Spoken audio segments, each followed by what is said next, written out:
what that was, and I don't even want to speculate until daylight. I don't really feel like talking about it right now.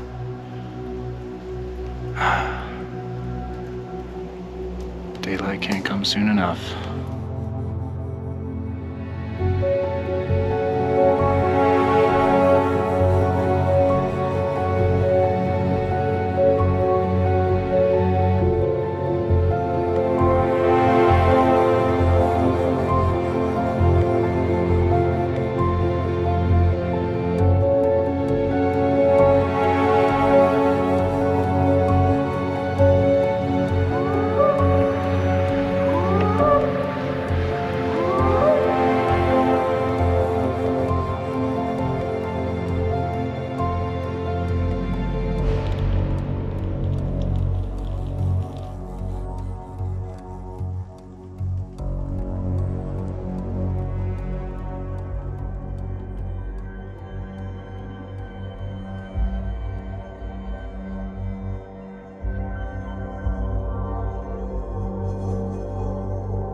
Trail back there that we never made, and the dogs don't go there.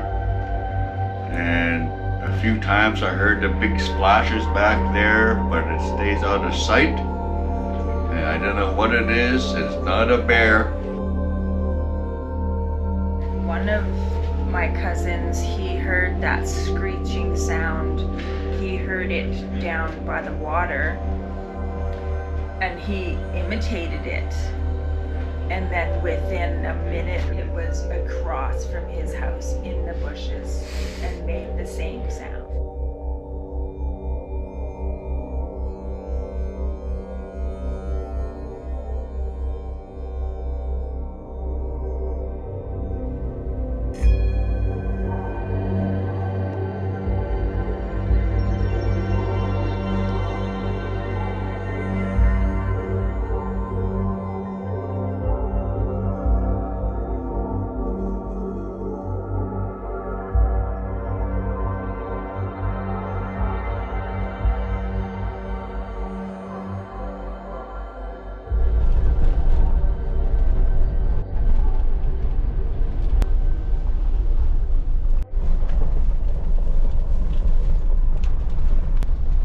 I don't know how the hell I'm gonna find my way back.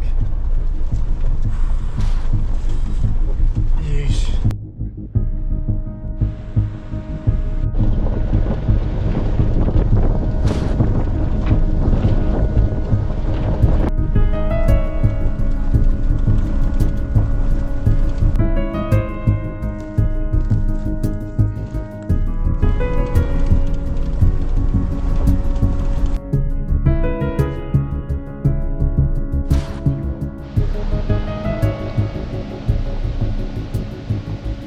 And I am officially alone.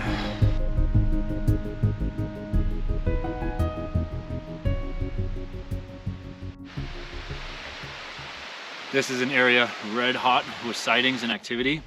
So I gotta get started, I gotta set up my tent here, and I'll give you a little more backstory on how I got here, why I'm here, and what we're gonna be doing.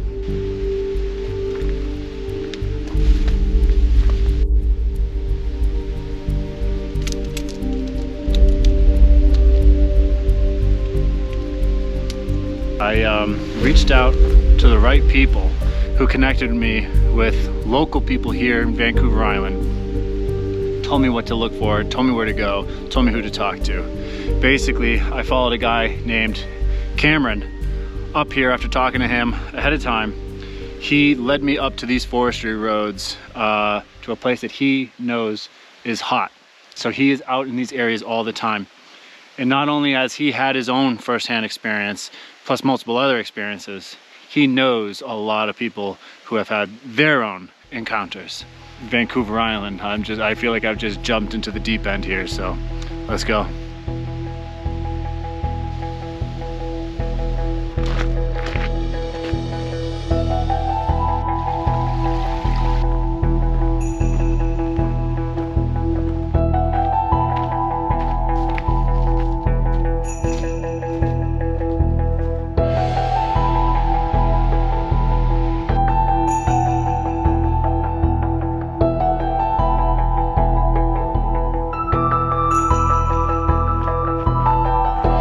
So who's Cameron? I reached out before I came out here to Vancouver Island. After hearing his stories, I followed him way up here into these logging roads. He wanted to take me here and camp in this bowl. So he is an elk hunter. He actually primarily hunts black-tailed deer.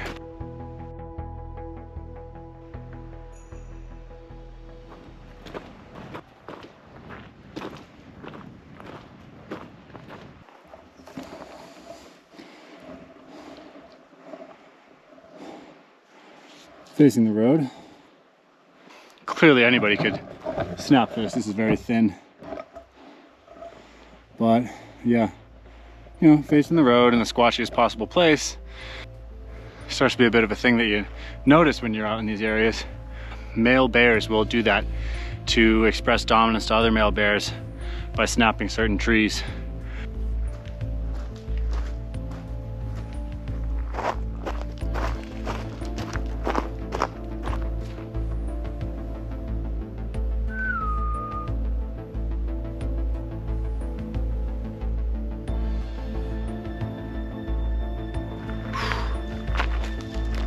This definitely feels like the deep end. This is the deep end of the Sasquatch pool.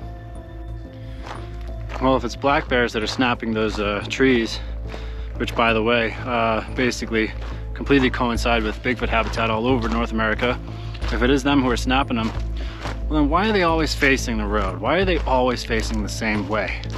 That's odd. You would think they would just be random if black bears are doing it.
When you're doing this stuff, you really have to look at all the other plausible explanations. But tree breaks, stuff like that, sounds, whatever you may hear or feel, are you just creeping yourself out? Is that why you're feeling that way? Are you hearing owls or mountain lions, or is it something else? I'm just gonna keep filming these for the heck of it, but yeah, this one snapped high up. I can barely touch the top of that. I'm 6'5", so that's way up there. But again, it's facing the road. Putting an apple out. I'm also doing like a weird little stick thing intertwined with grass, just because clearly a bear can take this, or a marten, or any other species. But I'm really not trying to trick anything. I'm not trying to put apples out in the hopes that they're gonna come right into my camera trap. I'm not trying to trick them. I'll put the apple out, and if it's gone, if my stick thing is still there, or even on the ground, okay, an animal got it. But if it's replaced and the apple's gone with some other weird stick thing, which sometimes apparently does happen across the country, then that's interesting. Got the apple, got my couple sticks intertwined with grass. All right, I'd love to just keep hiking around and exploring and doing stuff, but it's getting late. I got to get a fire going, cook food. I only have about an hour left of sunlight, so I need a big fire.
heard that noise, so we tried to get the generator going, and then that was not gonna work. So then we were troubleshooting it, because like we're like, make noise, right? Noise, and then we'll have lights on, because we don't have lights here at nighttime. So then finally got that going, but then it was one more time after that that we heard like another like a roar or a growl or something. So then we're like, okay, maybe it's bears. Like bears will just make us feel better if we think it's a bear. First time it was on this side of the crab shack, and then the second time that we heard something was just right across there. And there's basically now like a trail back here. There's a trail back there that we never made, and the dogs don't go there. And a few times I heard the big splashes back there, but it stays out of sight. And I don't know what it is. It's not a bear, because we know bears just crash and crash. Right. And our dogs will bark like immediately Really? if they smell a bear. They will just. A bear can only get so. Oh, so they'll bark if they see a bear, but Or cougars, any kind of animal, they go after them. They haven't been barking at this. Nope. And then my daughter and I were like, we're standing here and we're looking that way, because it was going to be our first night here by ourselves, like after this incident happened.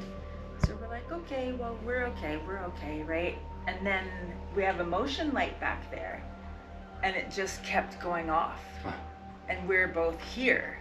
So we're like, okay, maybe it's moths or something. Like, we're like, what can it be? Like, oh man, I gotta so stay here alone. Just, like, we're tripping out. And then these guys were just sitting here, and then something come flying out. A big rock came flying out from back there, and hit in the water back there. And then one of my cousins, he heard that screeching sound. His house is up here in the community, and he heard it down by the water, and he imitated it. And then within a minute or two, Few minutes. it was across from his house in the bushes and made the same sound. And I think And all the dogs went hiding. They were all hiding. Really? Oh yeah. sure he was like, okay, I'm going inside my house for the rest of the night. Like. I don't know what day is it today. Yeah, it's like. Alright, so Carl's saying not only has there been action out here, but there's the trail that has kind of developed that no people use. No, we don't go there. And it's you can tell it's trampled on every, like even. And this is where some of the action has been, right? Splashing. Yep, right rocks. here, splashing back there, and all kinds of noise. And my friend who was here, he went to go look for tracks, and he said he heard something crashing around back there, and he just came hightailing out. Well, that was maybe the best moment of my life. So many times I go up to strangers in my life and ask them any Bigfoot reports or anything like that, and 99.9% of the time I get looked at like I'm crazy. Not this time. Not this time. I asked the right people.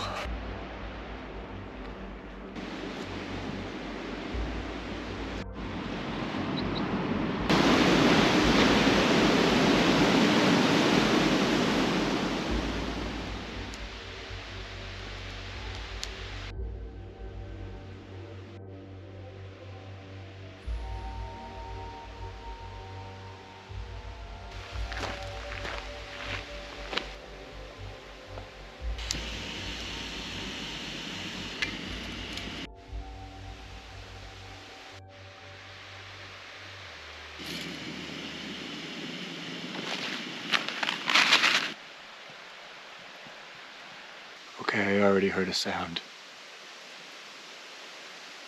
It was really distant, and it sounded a bit like a wolf. There are wolves out here.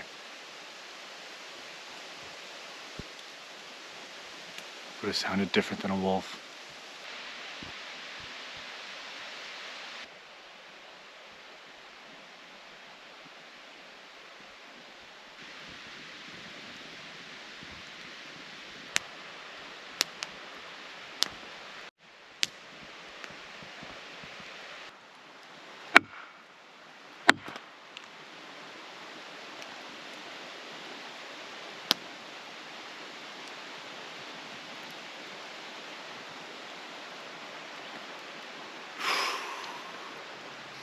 This is go time.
Let me go for a bit of a walk and see if I can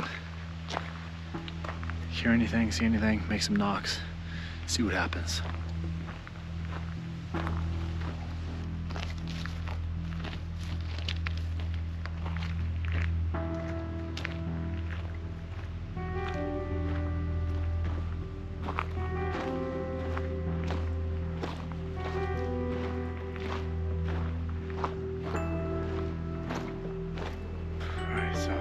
Down the logging road here a little ways.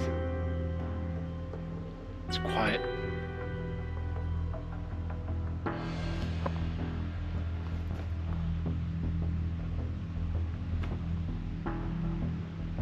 Still one whoop.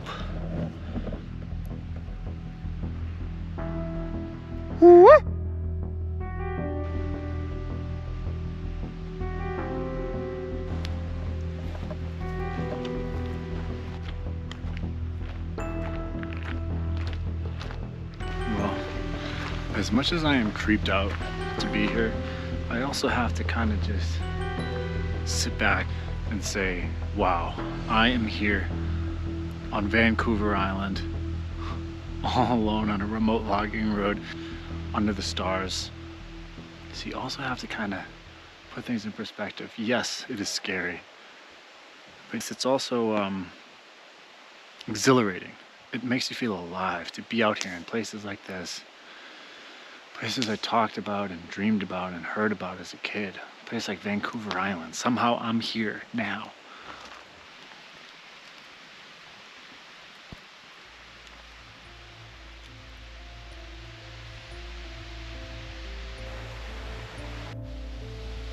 Good morning.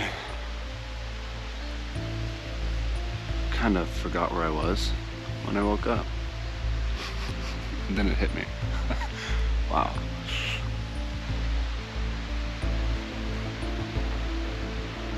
So a lot of times waking up in the morning in these places, when I've done this before, it's a different feeling.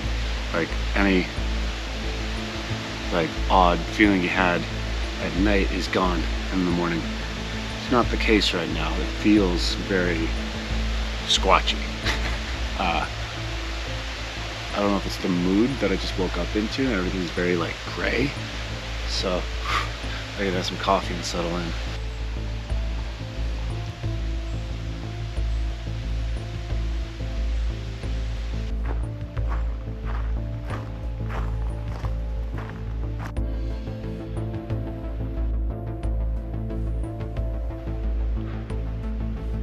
One of the sounds I can hear right now is the unreal sound of an elk.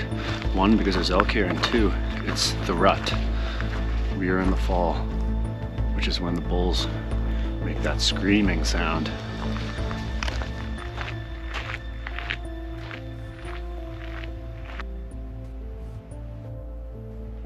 This right now looks like grayscale, like it looks like a filter.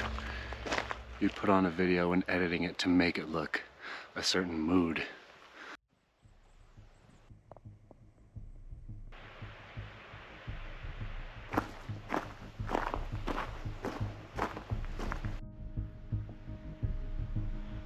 Well, they didn't want my apple or my stick thing.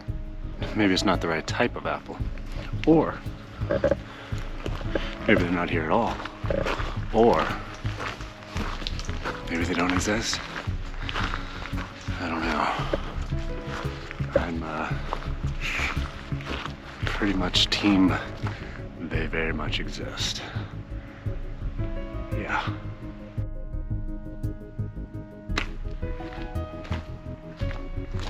Stopped here on the way up yesterday. There was actually a few elk down here. If you're a species that wants to remain undetected, yeah, Vancouver Island is the place to do it. It's nothing, the only way to get anywhere are these rugged, sketchy logging roads. And other than that, it's just like thick forest. Like, this is really thick forest that's really difficult to get via logging roads. But then there's other places like the rainforest that's completely impenetrable, where I just was backpacking. If you knew 100% of a bunch of Sasquatch that were there, you still wouldn't be able to go find them and film them or do anything, because you just can't move through that landscape. That area was described as a completely impenetrable forest, and it is. So yeah, if you want to stay away from humans, this is the place to do it.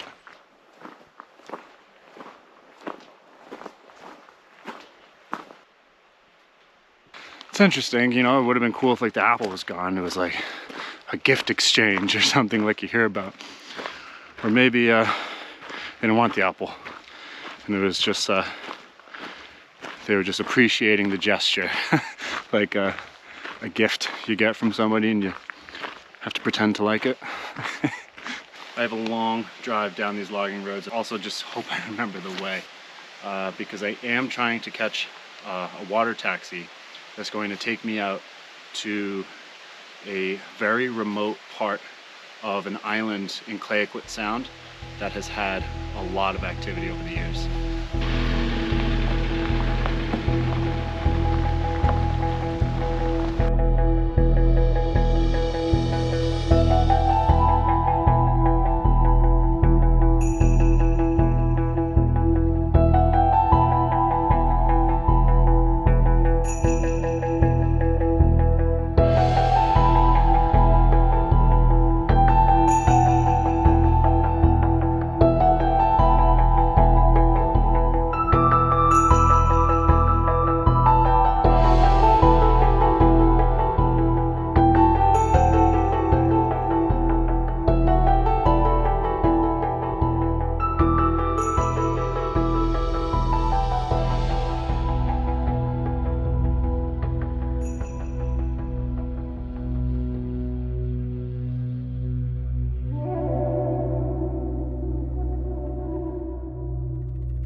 This search for Sasquatch is now taking me to Tofino, where I'm hopping on a water taxi, and then I'll spend the night alone, seeing what happens.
impressions. It's very creepy.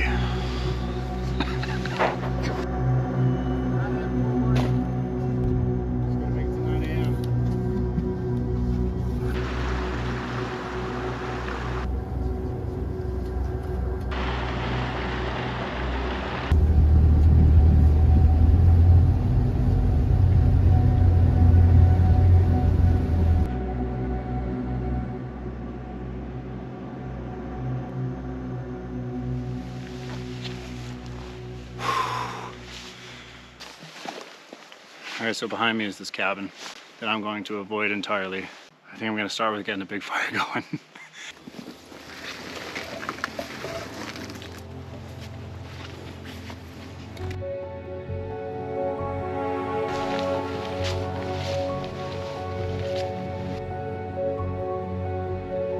These areas here do indicate that people have stayed here, which is good.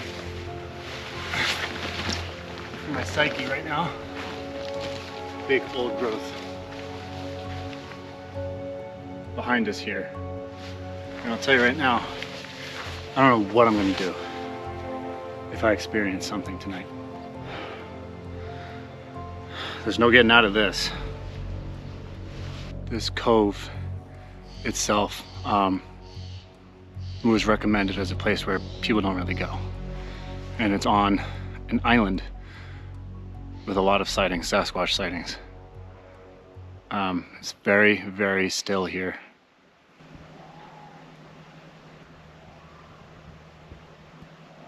Sasquatch sightings in BC go back a long way, a long, long way. Various First Nations have their own stories, and Vancouver Island itself is also home to researcher John Bindernagel.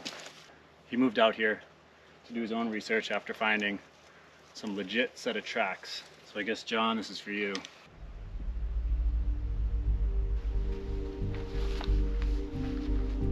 I brought some firewood out here with me, but something tells me I'm gonna want more.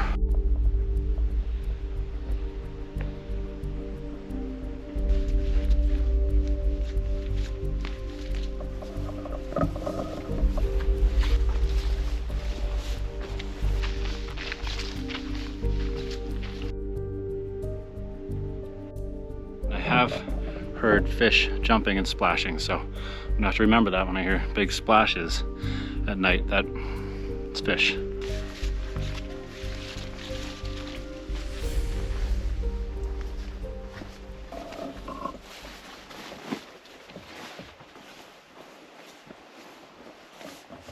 Seems to be a game trail. Runs up through here. Big, big old growth trees here.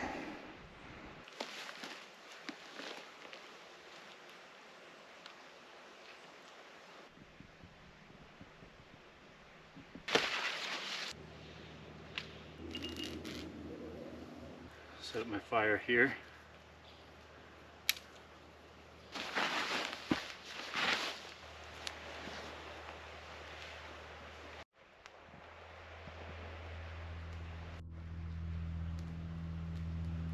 One of the reasons I came out here was the story of world traveler and photojournalist Sander Jane. He wrote about this, and I'll link the article and everything. He had an experience out here where he took a float plane way out to a far corner of Clayoquot Sound, and his plan was to kayak and explore the area. He was staying in a cabin, probably much like that one. He hears what sounds like big rocks or boulders being either overturned or slammed against each other. He then heard howl-like vocalizations coming from different sides of the inlet, basically like they were answering each other. He's never had an experience before. He said he woke up in pure terror because there was loud thumping right next to the cabin. Boom, boom, boom, and he said it was shaking the foundation of the cabin, not like what any animal out here could do. To coincide with the thumping, he said he was hearing incredibly loud, human-like vocalizations, and it sounded like something that was trying to imitate a human voice, but it wasn't quite doing it. But it seemed to be angry, and he got the idea that these creatures wanted him to leave. He got a message out and was able to leave on a flow plane the next morning.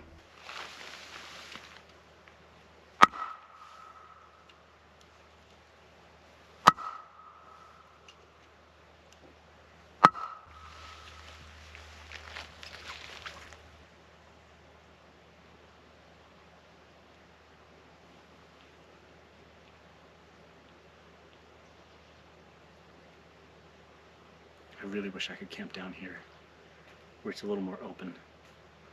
But this is low tide and this water's gonna come all the way up and I can't.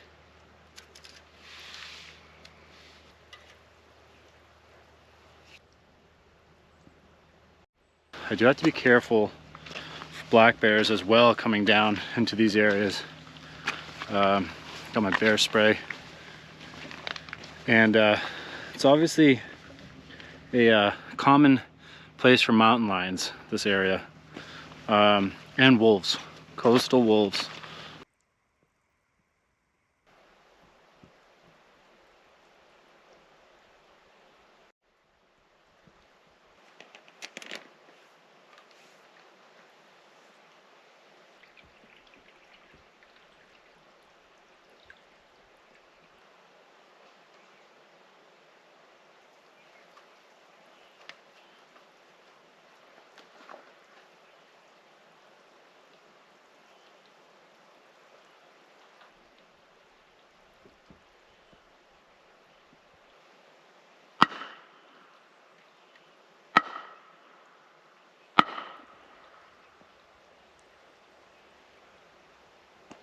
All right, unfortunately I got to leave this area. I do like this area because it's bright, it's wide open, the forest is thick and dark and scary. And literally anything could move very close to me.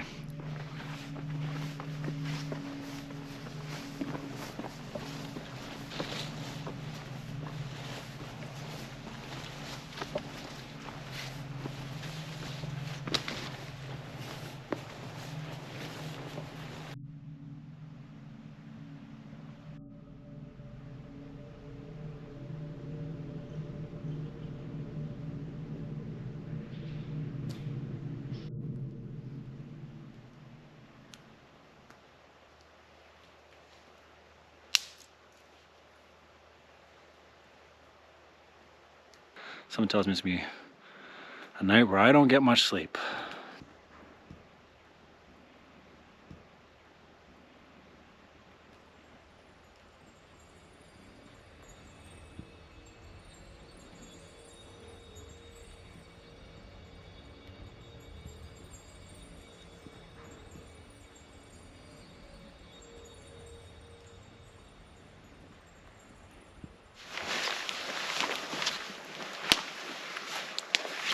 Okay, I've got a good fire going, and I'm hoping to keep this going the rest of the night.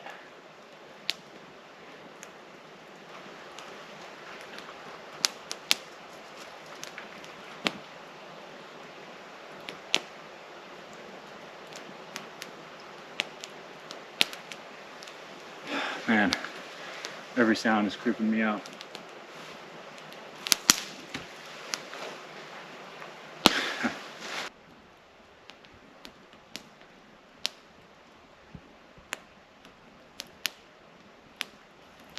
Something just flew through the air.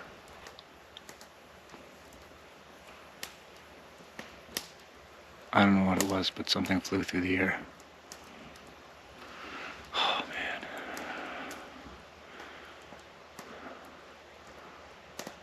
I don't know how to explain it. It made so much noise at first that I picked up my bear spray. And then I thought it was a heavy wind. And then as it went overhead, it was just a single, solitary thing making noise as it flew above the trees. It went above the trees and past me. So, yeah, I don't know what that was.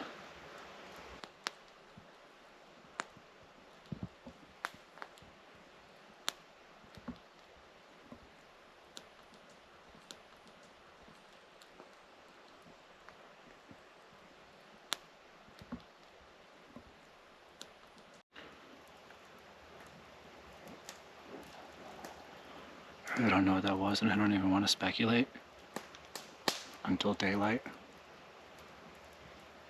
I don't really feel like talking about it right now.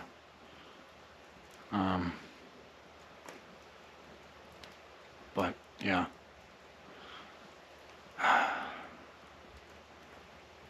Daylight can't come soon enough.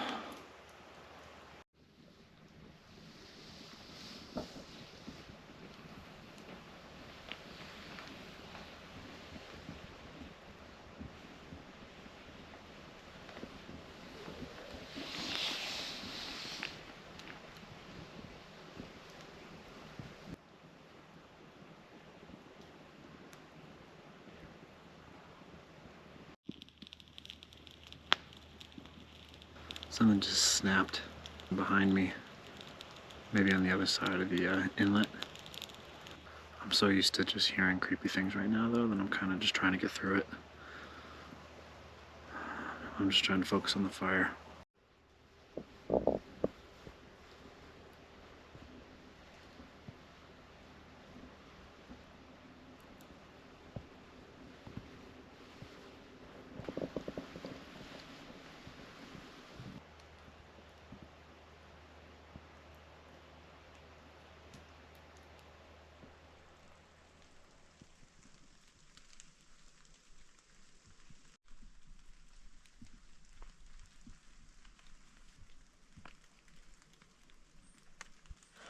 Good morning. Well, I have never wanted a night to end like I wanted last night to end. I was pretty scared, yeah. I know I would be coming into this, but a couple of things happened that I didn't even really want to talk about or even think about. Like, yes, I wanted to talk to the camera and describe what's going on, but I also knew I needed to mentally spend the night out here. I mean, I lied in the tent. I think I might have got a couple hours here and there because I know I was dreaming, but for the most part I was awake, counting down the minutes until some type of light would show up.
So why was I so afraid last night?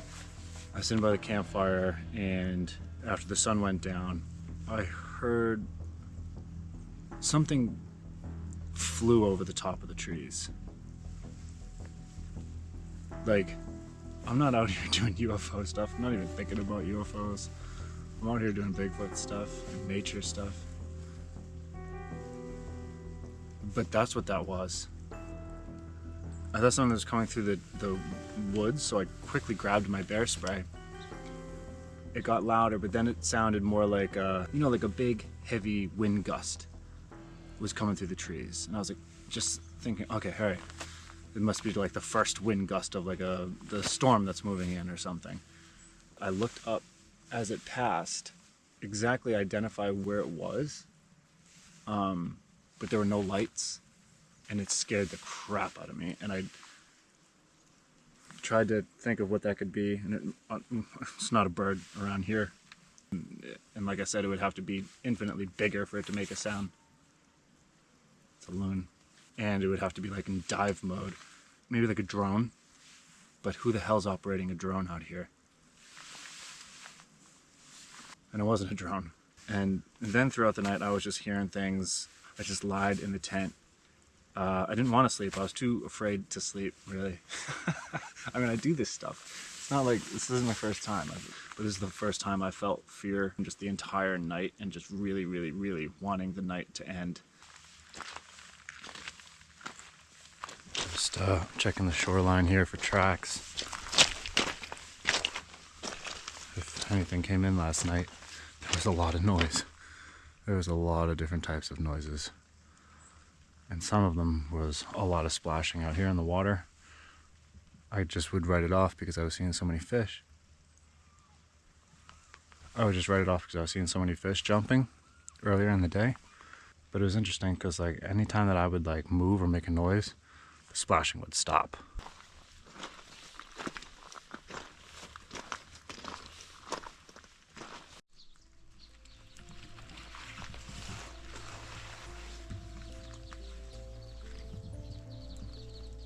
This tree's kind of in here in a weird way.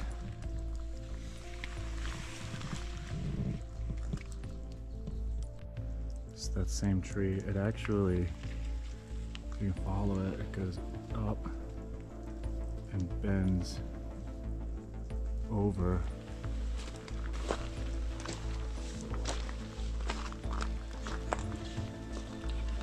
Bends all the way down there. Kind of arches over the top of this, which is a little odd.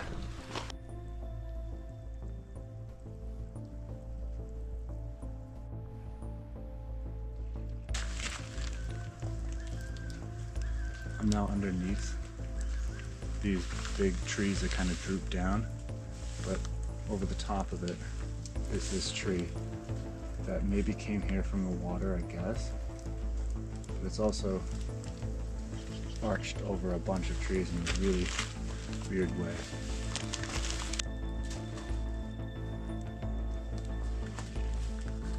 There's a big, huge tree here.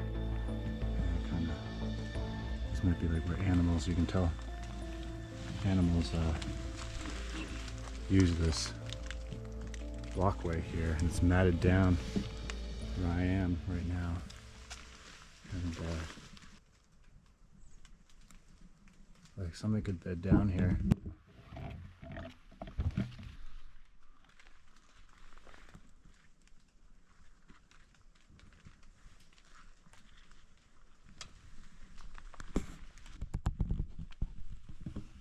It looks interesting. I didn't see anything like intertwined, you know, like what the Olympic project found. But that just looks like a good bedding area to wait out the tides, and great place to hide behind because of that huge tree that kind of loops around. It almost looks like a perfect place for like a wolf den or something. Which it could be, I guess. But yeah, that tree is kind of odd. That's what made me check out that spot in the first place.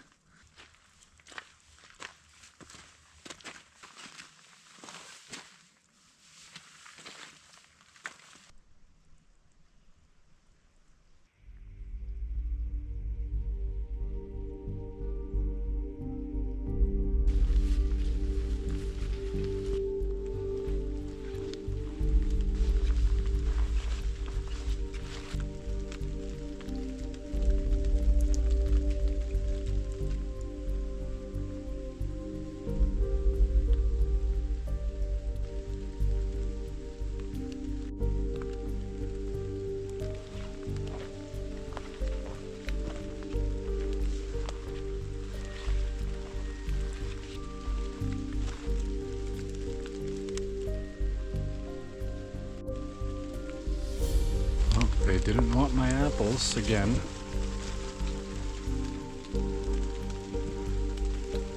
When kind of scouting out where to go, I talked to people, looked at locations and sightings,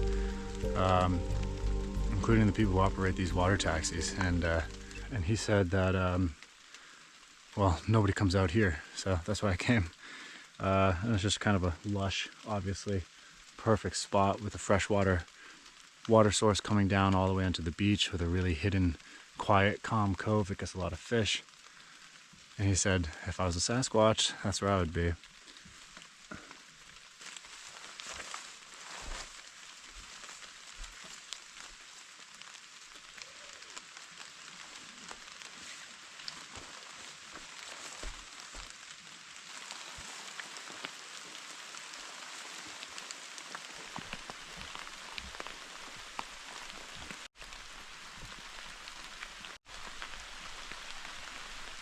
Right, I'm all packed up. Now I gotta head down and wait for my ride.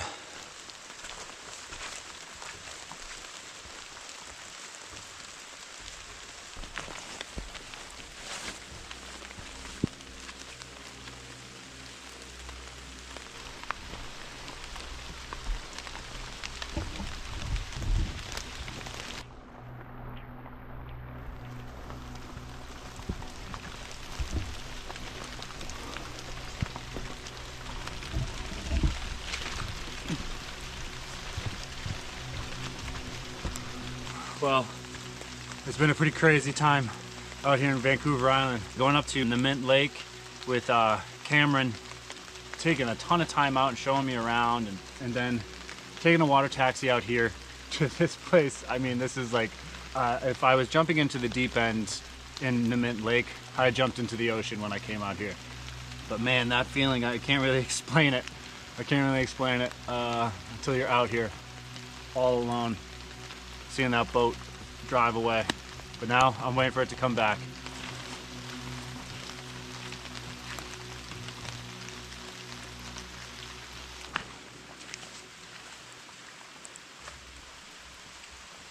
Rescue!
What an adventure.